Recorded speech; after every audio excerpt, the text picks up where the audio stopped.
What's up, good? Goddamn, start over, rewind. What is up, people? Slita here, Sports Live and ATL. Like, comment, subscribe. Road to 161 subscribers at the moment. Thank you, everybody who's coming over here. Share it out, tell everybody about it, and all that good stuff. This video right here is about the Atlanta Falcons. Somebody asked me, am I happy with the head coach or the quarterback situation? Absolutely not. The head coach sucks. Kevin Stefanski. Our two quarterbacks suck.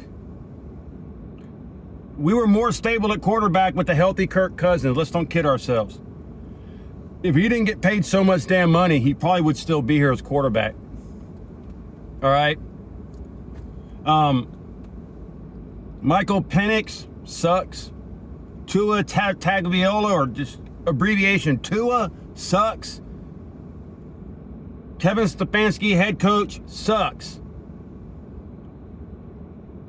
How am I feeling about going into this new year? I have no feeling at all. I have to see results, because you fire a historically losing head coach to get another historically losing head coach.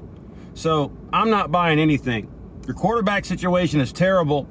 There's like, what do you mean, Slita, quarterback situation is terrible? Tua is a proven veteran, and Michael Penix Jr. is young and athletic. Well, what has Michael Penix done since he's been here? Nothing.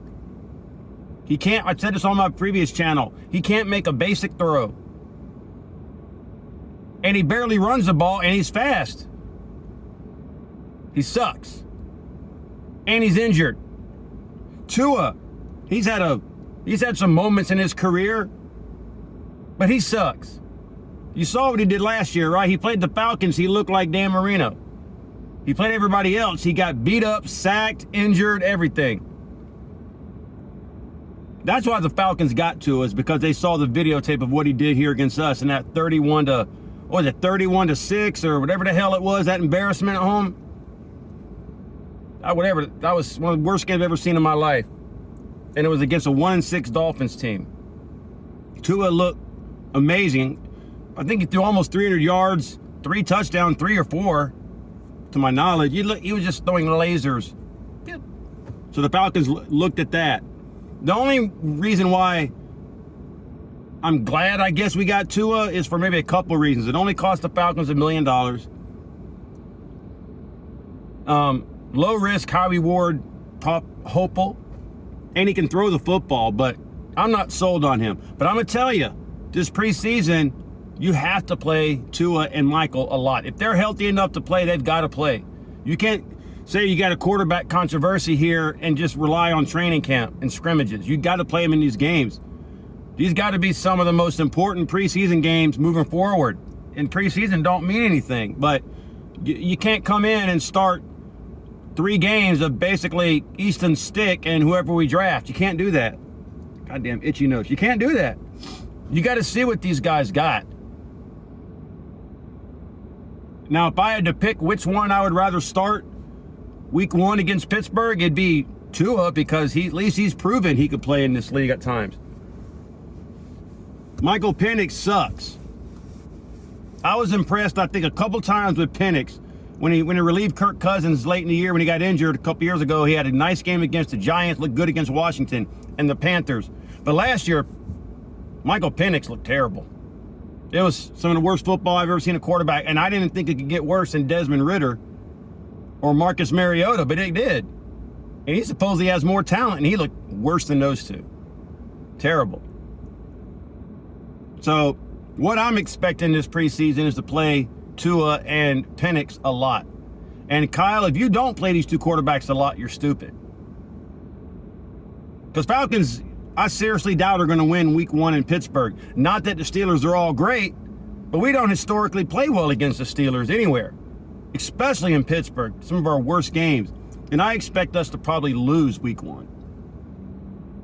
I do, but you have to at least give yourself a chance. You got to have whoever you're starting, you got to have them enough reps in training camp and in preseason to be ready. You can't allow them to start throwing footballs a lot in week 1 real game action when it matters. That's where they're still warming up. That's what happened the last couple of years. You know, you didn't play Kirk Cousins. You know, he didn't look good. You didn't play Kirk Cousins, Michael Penix the last couple years. Week 1 was some of the worst worst performances I've seen. You know, that one game that Kurt had at home against, I forgot who it was terrible.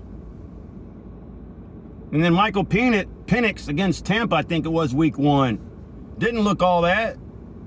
If it wasn't for Bijan making moves and stuff like that, he would. I mean, it was terrible. You can't go into week 1 with a rusty quarterback situation and 1 and 2.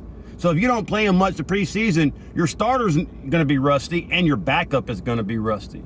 I saw people talking about on Twitter, this is how weird some of these Atlanta fans are. And I'm trying not to bash them anymore, but they're over there saying that the guy Strand looks like he could be the starting quarterback for the Falcons when they're gauging something on a freaking training camp.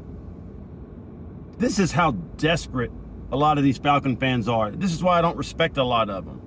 But I'm trying to turn the corner, trying not to be so abrasive against y'all, because like I said, you know, we're all here for the same thing, to see our team win, and we'll win a Super Bowl. But, you know, it's kind of hard for me not to say stuff like that when you're going to get excited about a 4th stringer in training camp. What's wrong with that picture?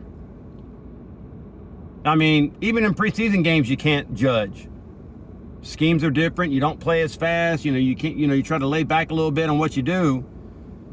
But at least you see what he does in a preseason game. At least, not that matters. But training camp, and you're going to act like he could be the starter. Somebody said the Falcons need to look within. Don't worry about Tua and Penix. Look, as sorry as Penix is and Tua, I would start either one of them over this guy. Stop playing, man. I know Atlanta fans are hurting for winners here, you know, but damn, you know, be smart. But I don't like our quarterback situation. I think it's terrible. I don't like our head coach. I think he's terrible. I'm going to trust Matt Ryan that he made the right decision. You know, I still am going to go back to a couple years ago. Moving on, obviously, but Falcons should have got Bill Belichick. Who knows what? We might have had a Super Bowl by then. Might. I'm not saying we would have, but we might have. I don't care about what he's done at North Carolina. His history states that he wins Super Bowls. Maybe Belichick would have come here, and maybe we wouldn't have won anything. Maybe it was Tom Brady. But I would have rather have taken that chance instead of getting Raheem Morris, a perennial loser, and now we got another loser. I mean, what are we doing? That's, you know, when you're an organization that's lost 8, has had 8 losing seasons in a row, I wouldn't expect anything different than what we're doing. So, but anyways, that's my belief. I'll try to stream a preseason game if I can, depending on my schedule. Like I said, these games should be more interesting. If I was the head coach, I'd be playing Tua and Penix a lot in the preseason if they're healthy enough to play. If they're healthy enough to, you know, throw in scrimmages and practices, you need to play them in these games. Got to see what they got. Got to give us something positive to see. Because right now, the last memory that I have of Penix is throwing footballs into the stands and getting hurt. Last memory I have of Tua is getting sacked and dragged all over the field. Unless he played the Falcons, of course.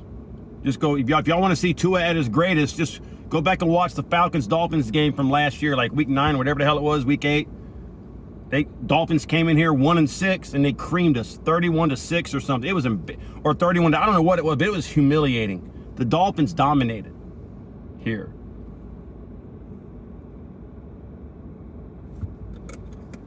All right, y'all. Trade deadline is rapidly approaching in baseball. Any breaking news with the Braves, the Phillies, and the New York Mets? Stay tuned. I will tell you about it, and I'll see you in the next one.